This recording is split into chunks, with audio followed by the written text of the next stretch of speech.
नमस्कार दोस्तों, स्वागत है आपका एमसीक्यू आईक्यू में। मैं आपको आरआरबी एनटीपीसी एग्जाम के लिए लास्ट 13 साल के क्वेश्चन करा रहा हूँ। ये मोस्ट रिपीटेड क्वेश्चन है, जो प्रीवियस ईयर क्वेश्चन आते हैं रेलवे में, वो क्वेश्चन पढ़ा रहा हूँ। मैं आपको 6000 क्वेश्चन पढ़ाऊंगा और एक भी क्वेश्चन बाहर नहीं जाएगा इससे। ये 15 पार्ट था, इससे पहले वाले पार्ट नहीं देखे थे, जरूर देखना। 1000 क्वेश्चन करा चुका हूँ मैं आपको आरपीएफ एग्जाम के लिए और आरआरबी टेक्नीशियन के लिए। ये सीरीज काफी इंपॉर्टेंट है। 1000 क्वेश्चन जो भी मैंने आपको कराए हैं, ये एक एक क्वेश्चन इतना इंपॉर्टेंट है, इससे एक भी क्वेश्चन बाहर नहीं जाएगा। अगर आप कोई भी रेलवे का एग्जाम देते हैं तो 1000 क्वेश्चन करके जाइए मेरे, और ये 6000 क्वेश्चन करके जाइएगा, एक भी क्वेश्चन बाहर नहीं जाएगा जनरल अवेयरनेस का। तो चलिए शुरू करते हैं। 15 पार्ट था। इसका फर्स्ट क्वेश्चन है, what is the main component of natural gas? प्राकृतिक गैस का मुख्य घटक क्या है? नेचुरल गैस जो होती है वो किन किन चीजों में यूज होती है? एक क्वेश्चन आता है एग्जाम में, सबसे ज्यादा हम नेचुरल गैस किसमें यूज करते हैं? तो लगभग 33% नेचुरल गैस हम यूज करते हैं इंडस्ट्रियल एरिया में। रेसिडेंशियल एरिया में 21% नेचुरल गैस यूज होती है। कमर्शियल एरिया, इलेक्ट्रिकल पावर में 24%। को सिर्फ याद रखना है 33% जो नेचुरल गैस होती है उसको हम इंडस्ट्रियल एरिया में यूज करते हैं। तो नेचुरल गैस में मेन कंपोनेंट होता है मीथेन, जिसका फॉर्मूला होता है CH4। मीथेन लगभग 70 से 90% तक मीथेन प्रेजेंट होता है नेचुरल गैस में। नेक्स्ट क्वेश्चन है, what is called protein factory of cell? कोशिका का प्रोटीन कारखाना किसे कहा जाता है? सेल के अंदर प्रोटीन कौन बनाता है? वो बनाता है राइबोसोम। राइबोसोम की बात करते हैं, ये अमीनो एसिड चेन से बनता है। अमीनो एसिड क्या करता है? अमीनो एसिड, जब बहुत सारे अमीनो एसिड मिलते हैं तो वो प्रोटीन बनाते हैं। ये एक सेल हो गया,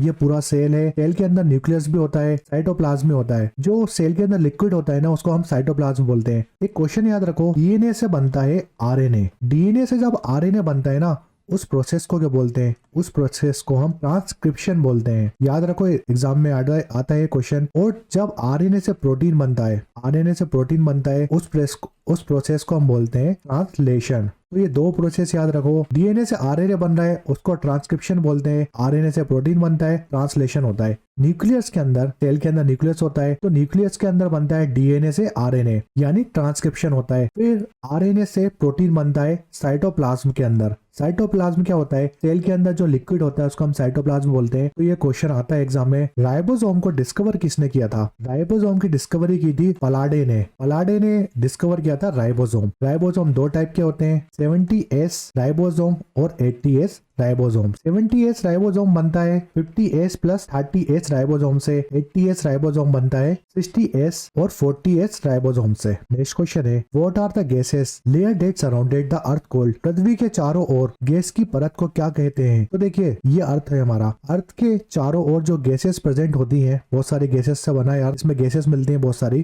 तो ये गैसेस को हम क्या बोलते हैं? उसको हम बोलते हैं एटमॉस्फेयर, यानी वातावरण। वातावरण बोलते हैं, एटमॉस्फेयर बोलते हैं अर्थ के चारों ओर जो गैस होती है। एग्जाम में क्वेश्चन आता है एटमॉस्फेयर की लेयर से। एटमॉस्फेयर में कितनी लेयर होती है? तो एटमॉस्फेयर में 5 लेयर होती है। पहली लेयर है ट्रोपोस्फेयर, सेकेंड लेयर है स्ट्रेटोस्फेयर, थर्ड लेयर है मीजोस्फेयर, फोर्थ लेयर है थर्मोस्फेयर और 5वीं लेयर है एक्सोस्फेयर। तो ये हमारा अर्थ है। अर्थ के ऊपर जाते जाओगे आपको पता है हमारा अर्थ गोल है, तो अर्थ के ऊपर जाते जाओगे, जमीन के, ये लैंड मान लो आप, और लैंड के ऊपर जाते जाओगे तो आपको ये लेयर्स मिलेंगी। ये आपकी जमीन है और जमीन के ऊपर जाओगे आप आसमान में तो आपको लेयर्स मिलेंगी। पहली लेयर्स होती है स्ट्रेटोस्फेयर। अब स्ट्रेटोस्फेयर में क्या होता है? जो भी हमारे वेदर्स वगैरह होते हैं, वेदर्स हो गए, क्लाउड हो गए और रेनफॉल हो गई, ये सब कहाँ से होता है? ये स्ट्रेटोस्फेयर लेयर में होता है। और एक और क्वेश्चन आता है, आपने बेड ओजोन का नाम सुना होगा। बेड ओजोन क्या होती है? देखिए, जो हमारी गाड़ी वगैरह होती है ना, ये हमारी गाड़ी हो गई। गाड़ी से जो पोल्यूशन निकलता है, धुआं निकलता है, तो गाड़ी से जो पोल्यूशन निकलता है यानी धुआं निकलता है, वो कहाँ पर जाता है? वो जाता है क्लाउड के पास। धुआं पहुंचेगा तो वो एक लेयर फॉर्म कर देता है, उस लेयर को हम बोलते हैं बेड ओजोन। एक आपने सुना होगा ओजोन नाम से। जो ओजोन लेयर होती है ना, वो किसमें प्रेजेंट होती है? तो स्ट्रेटोस्फेयर में ओजोन लेयर प्रेजेंट होती है। और ओजोन लेयर क्या करती है? यूवी से प्रोटेक्ट करती है। जो यूवी रे होती है ना, उससे हमको बचाती है ओजोन लेयर। तो ओजोन लेयर मिलती है स्ट्रेटोस्फेयर में और बेड ओजोन लेयर मिलती है टोपोस्फेयर में।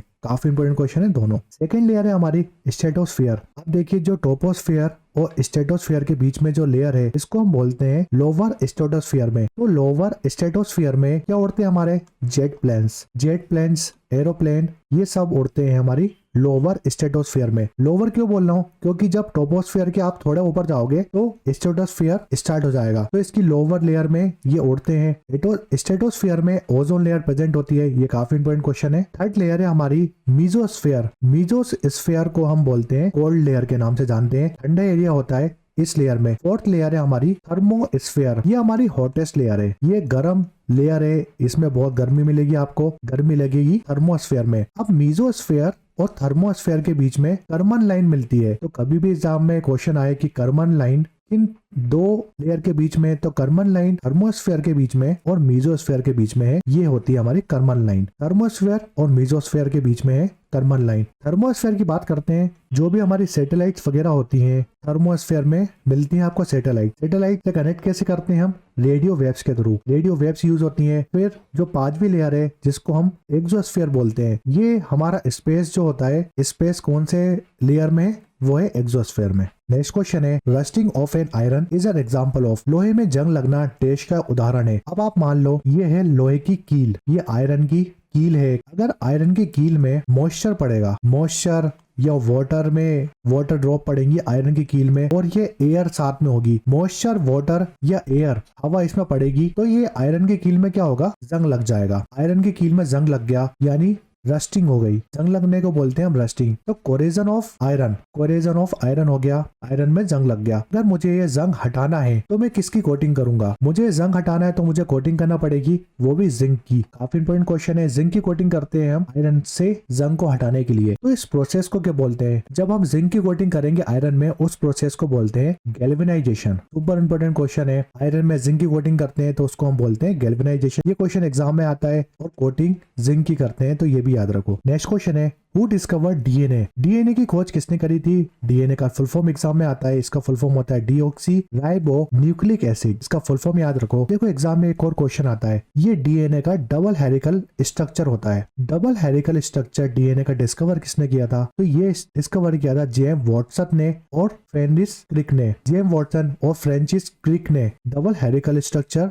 डीएनए का डिस्कवर किया था। अगर मैं आपसे पूछूंगा कि डीएनए डिस्कवर किसने किया था, तो फेडरिक मिशर ने डिस्कवर किया था 1869 में डीएनए। दोनों क्वेश्चन अलग हैं, दोनों क्वेश्चन एग्जाम में आते हैं। अब देखो ये डबल हेलिकल स्ट्रक्चर है ना, इनके बीच में कितने कार्बन होते हैं? इनके बीच में 10 कार्बन बॉन्ड होते हैं। जो क्वेश्चन आते हैं इससे वो बता देता हूँ। 10 कार्बन बॉन्ड होते हैं इनके बीच में। इसकी लेंथ होती है, इन दोनों के बीच में लेंथ होती है कितनी? इनकी लेंथ होती है 34 एमस्ट्रॉन। डिस्टेंस की बात करूंगा, इन दोनों के बीच में डिस्टेंस कितना होता है? 3.4 एमस्ट्रॉन। और डायामीटर की बात करते हैं, ये डायामीटर है। डायामीटर कितना होता है? तो डायामीटर 20 एमस्ट्रॉन। ये डबल हेलिकल स्ट्रक्चर से जो क्वेश्चन आते हैं वो हमने देख लिए। देखिए जो ये बेस पेयर होते हैं, ये बेस पेयर जो होते हैं ये एंटी पैरेलल लगे होते हैं, यानी जो एडेनिन है ना वो डबल बॉन्ड के साथ, ये हाइड्रोजन बॉन्ड है, डबल हाइड्रोजन बॉन्ड है, और ये एंटी पैरेलल होते हैं ये बेस पेयर। तो ए के साथ हमेशा टी होता है, यानी एडेनिन के साथ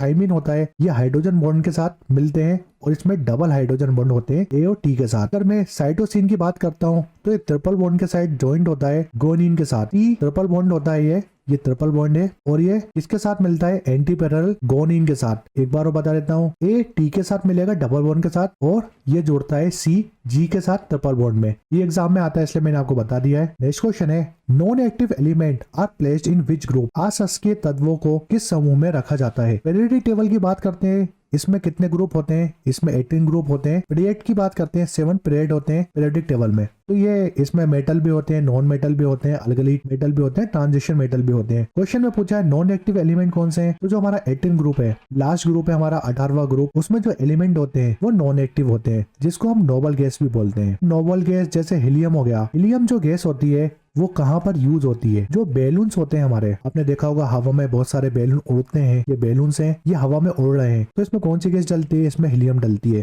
फिर जैसे अर्गोन से क्वेश्चन आता है, अर्गोन ग्रुप। अर्गोन जो होता है यूज कहाँ पर होता है? जो हमारे लाइट के बल्ब होते हैं उसमें जो गैस डलती है वो अर्गोन गैस डलती है। नेक्स्ट क्वेश्चन है, what types of lens is found in human eye. मानव आंख में किस प्रकार का लेंस पाया जाता है? ह्यूमन आई में जो लेंस पाया जाता है वो पाया जाता है कॉन्वेक्स लेंस, जिसको हम बाई कॉन्वेक्स लेंस भी बोलते हैं। पहला क्वेश्चन तो यही हो गया, लेंस कौन सा पाया जाता है? कॉन्वेक्स लेंस पाया जाता है ह्यूमन आई में। दूसरा क्वेश्चन देखते हैं, आइरिस का नाम सुना होगा, ये होता है आइरिस। ये आंखों में आइरिस प्रेजेंट होता है। आइरिस क्या करता है? आइरिस क्या करता है? ये कंट्रोल करता है अमाउंट ऑफ लाइट को, आपकी आंखों को कितनी लाइट चाहिए, इसको कौन कंट्रोल करता है, वो आइरिस करता है। और जो आंखों का कलर होता है ना, मान लो ये रेड कलर की आंखें ब्लू कलर की भी होती हैं, तो आंखों का कलर जो होता है वो किसकी वजह से आता है, कलर ऑफ आई, ये भी आइरिस की वजह से आता है, क्योंकि इसमें एक पिगमेंट प्रेजेंट होता है। ये गोल सा होता है हमारी आंखों में, इसमें एक पिगमेंट प्रेजेंट होता है। वो पिगमेंट क्या करता है, आपको कलर देता है, आपकी आंखों को कलर देता है। उस पिगमेंट को हम मेलेनिन बोलते हैं। तो आंखों में मेलेनिन पिगमेंट प्रेजेंट होता है, वो भी आइरिस में। तीसरा देखिए आप, कॉर्निया जो है